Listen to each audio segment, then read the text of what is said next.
સુરત શહેરમાંથી ચોરીની ઘટના તે સામે આવી છે। પાંડેસરા વિસ્તારના ગીતાનગરમાં આવેલી એક જ્વેલર્સની દુકાનને તસ્કરોએ નિશાન બનાવી। રાત્રિના લગભગ 2 વાગ્યાના અરસામાં તસ્કરોએ દુકાનની છત તોડી અંદર પ્રવેશ કર્યો અને સોનાના દાગીના મળી કુલ 20 લાખ રૂપિયાથી વધુની મત્તાની ચોરી કરી ફરાર થઈ ગયા। સવારના સમયે ચોરીની જાણ થતાં આસપાસના વિસ્તારમાં ચકચાર મચી જવા પામી હતી। પાંડેસરા પોલીસની ટીમ ઘટનાસ્થળે પહોંચી અને તપાસ શરૂ કરી છે। हाल पुलिस दुकान और आसपासना विस्तार में लागेला अलग अलग सीसीटीवी फूटेज कब्जे करी तस्करों ने पकड़वा माटे सघन शोधखोळ हाथ धरी है।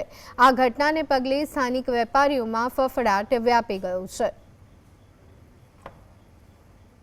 ऊपर पतरा काट के नीचे चोरी कर लिए सर। चांदी का आइटम था, कुछ गिरवी का आइटम था, वो सब तोड़ कर लेकर चले गए सर। कब हुई चोरी है? उसके पहले भी चोरी पूरी हुई थी? 6 महीना पहले मतलब कोशिश लोग किए थे।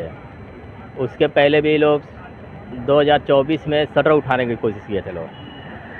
23 या 24 में बारिश के टाइम था। ये दिसंबर में ठंडी के मौसम में 2025 में भी कोशिश किए थे लोग और ये तीसरी बार हुआ।